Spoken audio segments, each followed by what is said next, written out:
Since 1954, every American president has offered support to the people of South Vietnam.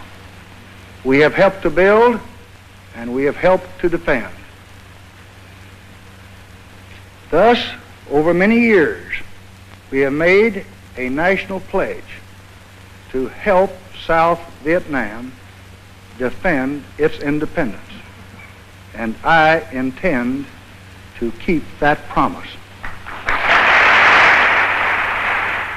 Mr. Johnson then projected America's policy on Vietnam, saying that the United States was ready to begin without conditions diplomatic discussions to end the war in Vietnam. He calls it the only path for reasonable men. Such peace demands an independent South Vietnam, securely guaranteed and able to shape its own relationships to all others, free from outside interference, tied to no alliance, a military base for no country. He called on Southeast Asian nations to mount a cooperative drive for economic development, and he asked the United Nations to join in the plan. For our part, I will ask the Congress to join in a $1 billion American investment in this effort as soon as it is underway.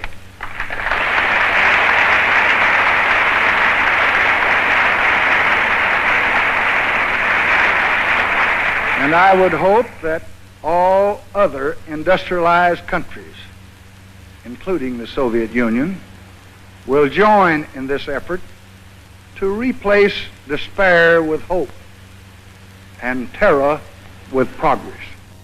The President said the task is to enrich the hopes and existence of more than 100 million people. He pointed out that education in trades and in modern agricultural methods is vital. Food is ever a problem, as is modern medicine, in countries where life expectancy is 40 years. Mr. Johnson further proposes to make U.S. farm surplus available, even to North Vietnam if they desire it.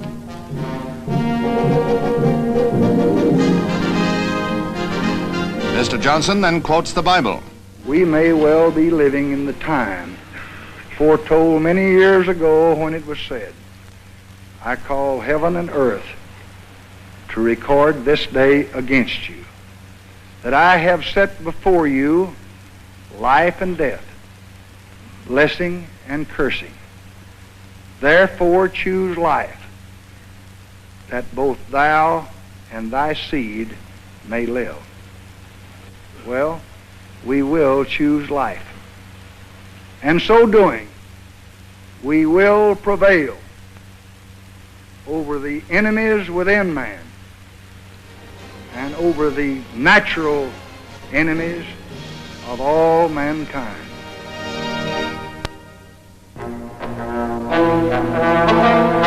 For the first time since the Red Blockade of West Berlin in 1948, access routes to the city are shut down by the communists. Soviet authorities gave varied reasons for this new blockade, including the one that traffic would interfere with East German war games. But the real reason, obviously, was communist resentment over a meeting of the German parliament in West Berlin. They did all in their power to harass this demonstration of democracy in action. As the Bundestag met, Russian MiG fighter planes swooped over the city, at times darting to within a few hundred feet of Congress Hall where the meeting was being held. The fighter pilots buzzed commercial airliners, disrupted air transport, and broke windows on the ground as they shattered every safety regulation. The Reds lost. Parliament stayed in session until its scheduled recess.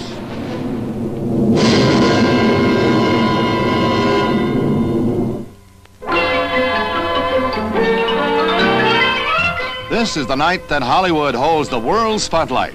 The annual Academy Awards and the bestowing of the coveted Oscars has a glittering audience on hand to hear Audrey Hepburn announce the Best Actor.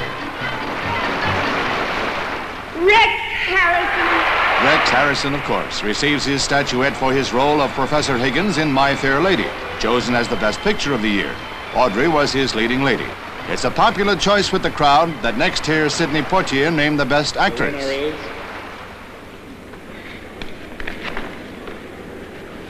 Julie Andrews and Mary Poppins. Julie Andrews played opposite Rex Harrison in the stage version of My Fair Lady.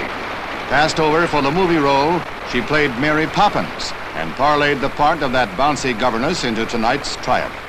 As Bob Hope put it, Hollywood is handing out foreign aid. Both winners are British. Oh, it is lovely. I know you Americans are famous for your hospitality, but this is really ridiculous. In a year of many outstanding movies, it was a chore to pick the winners. The night of the Oscars was a huge success.